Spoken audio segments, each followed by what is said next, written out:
Assalamualaikum warahmatullahi wabarakatuh. Perkenalkan, saya Hafina Setia Pratiwi dengan NIM A1D525083 dari Program Studi Administrasi Pendidikan kelas R003. Dalam video kali ini, saya akan menganalisis satu kasus tentang polemik pemberian gelar honoris causa yang dipertanyakan publik. Kasus Raffi Ahmad dan UIPM 2024.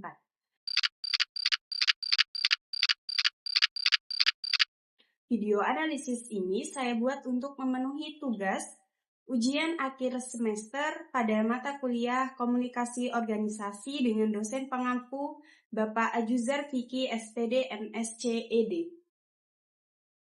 Pada 27 September 2024, Raffi Ahmad, seorang artis, presenter, dan pemilik Rans Entertainment, mengumumkan di Instagram bahwa ia menerima gelar Dr. Honoris Causa dari Universal Institute of Professional Management atau UIPM Thailand dalam bidang Event Management and Global Digital Development.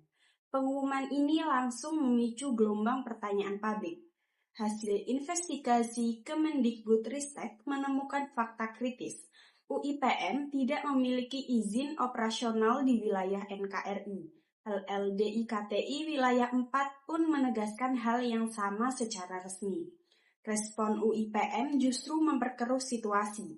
Deputi Legal Affairs-nya menyebut netizen tidak tahu dan mengancam tindakan hukum. Puncaknya, saat Raffi Ahmad dilantik sebagai utusan khusus Presiden pada Oktober 2024, gelar HC tersebut tetap dibacakan resmi, meski legitimasinya masih diperdebatkan. Saya akan memposisikan diri sebagai analisis komunikasi organisasi. Saya akan menggunakan dua teori utama untuk membedah akar permasalahan kasus ini. Teori yang pertama yaitu Situational Crisis Communication Theory atau SCCT menurut W. Timothy Combs. Teori SCCT dari Timothy Combs menyatakan bahwa setiap krisis memiliki tingkat ancaman berbeda terhadap reputasi dan respon komunikasi harus disesuaikan dengan jenis krisis tersebut. Combs membagi krisis ke dalam 3 kluster: victim, accidental, dan preventable. Berdasarkan analisis saya, kasus UIPM masuk dalam preventable cluster, yaitu krisis yang seharusnya dapat dicegah, karena pemberian gelar kepada figur publik tanpa legalitas yang jelas di Indonesia adalah keputusan yang seutuhnya bisa diantisipasi sebelumnya. Yang lebih fatal, UIPM memilih strategi respon yang paling destruktif menurut SCCT, yaitu attack the accuser, menyerang balik para pengkritik. Menurut Combs, strategi ini hanya memperparah persepsi publik karena terkesan arogan dan tidak akuntabel. Bandingkan dengan strategi yang seharusnya dipilih untuk preventable cluster, yaitu full apology dan corrective action, mengakui kesalahan, meminta maaf, dan menawarkan solusi. Baik, kesimpulan dari teori yang pertama yaitu UIPM salah memilih strategi krisis. Mereka menyerang pengkritik di saat yang justru mengharuskan mereka meminta maaf dan bertindak korektif.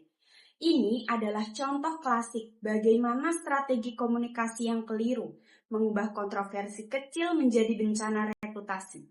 Teori yang kedua yaitu Image Restoration Theory menurut William Benoit.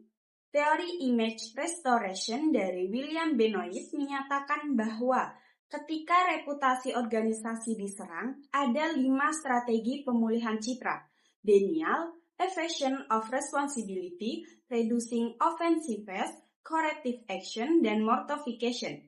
Analisis saya menunjukkan bahwa UIPM menggunakan kombinasi simple denial dan evasion of responsibility.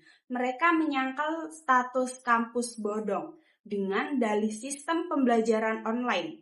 sambil mengalihkan tanggung jawab dengan mengklaim gelar diakui oleh QAHE secara internasional. Strategi ini gagal karena dua alasan mendasar. Pertama, pabrik Indonesia menggunakan standar Kemendikbud, bukan lembaga asing yang tidak mereka kenal, sebagai tolak ukur legitimasi. Yang kedua, ketiadaan izin operasional adalah fakta hukum yang tidak bisa disangkal dengan narasi sepihak. Menurut Benoit, strategi yang tepat untuk kasus ini seharusnya adalah mortification, yaitu permintaan maaf tulus dikombinasikan dengan corrective action berupa komitmen nyata untuk mengurus perizinan resmi di Indonesia. Kesimpulan dari teori yang kedua yaitu, alih-alih memulihkan citra, strategi denial dan evasion yang dipilih UIPN justru memperdalam krisis kepercayaan. Publik bukan tidak tahu, publik menggunakan standar hukum yang berbeda dan UIPN gagal memahami konteks lokalnya sendiri. Sekarang, saya akan memposisikan diri sebagai Kepala Humas UIPN Indonesia yang ditugaskan menangani krisis ini. Saya akan menyampaikan holding statement resmi ke media, diikuti langkah strategis pemulihan. Holding statement resmi UIPN Indonesia, pernyataan resmi kepada media dan publik, Universal Institute of Professional Management UIPN Indonesia, Jakarta, Oktober 2024. Yang terhormat seluruh masyarakat dan rekan media, UIPN Indonesia memahami dan menghargai kekhawatiran masyarakat yang berkembang terkait pemberian gelar Dr. Honoris Causa kepada Bapak Raffi Ahmad. Kepedulian publik terhadap integritas dunia pendidikan adalah sesuatu yang kami hormati sepenuhnya. Kami mengakui bahwa komunikasi kami kepada publik selama ini belum cukup transparan dan mudah diverifikasi. Kami menyesali pernyataan sebelumnya yang dinilai tidak empatis dan kami menariknya secara resmi hari ini. Sehubungan hal tersebut, UIPN Indonesia berkomitmen untuk 1. Segera mengajukan permohonan izin operasional resmi kepada Kemendikbudristek sesuai Undang-Undang Nomor 12 Tahun 2012 tentang Pendidikan Tinggi. 2. Mempublikasikan secara terbuka seluruh dokumen akreditasi dan prosedur pemberian gelar kehormatan kami melalui kanal komunikasi resmi. 3. Membuka dialog langsung dengan Kemendikbudristek dan LLDI KTI guna menemukan solusi terbaik bagi dunia pendidikan Indonesia. Kepercayaan publik adalah fondasi utama keberadaan kami. Kami mohon maaf atas ketidaknyamanan yang telah terjadi dan berterima kasih atas setiap masukan konstruktif dari masyarakat. Hormat kami, Hafina Septia Pratiwi, Kepala Humas UIPN Indonesia. Langkah strategis pemulihan reputasi. Selain holding statement, ada 3 langkah strategis yang harus segera dieksekusi. Yang pertama, yaitu fase darurat dimulai dari hari yang pertama sampai hari ke-7. 1. Hentikan semua pernyataan ofensif dan tunjuk 1 juru bicara tunggal yang terlatih. 2. Rilis holding statement di semua kanal resmi, website, Instagram, dan press release ke media nasional. 3. Inisiasi pertemuan tertutup dengan Kemendikbudristek dan LLDI KTI. Yang kedua, fase pemulihan 1-3 bulan. 1. Ajukan izin operasional resmi dan publikasikan prosesnya sebagai bukti itikat baik. 2. Terbitkan dokumen publik yang menjelaskan standar pemberian gelar HC secara transparan dan terverifikasi.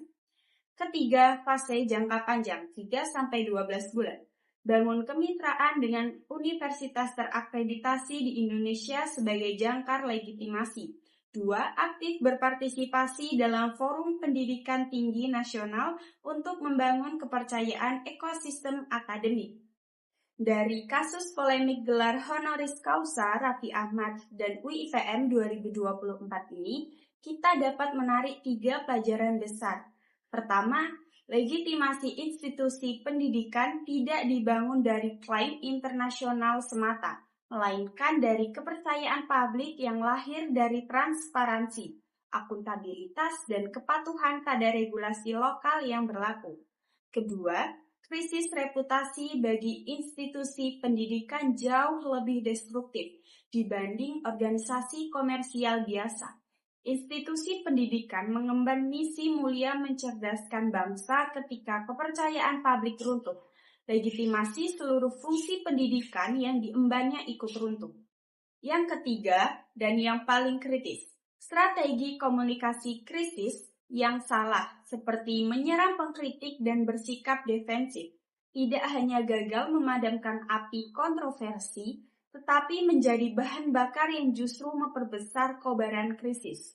Di era media sosial, tidak ada krisis yang bisa diredam dengan keangkuhan.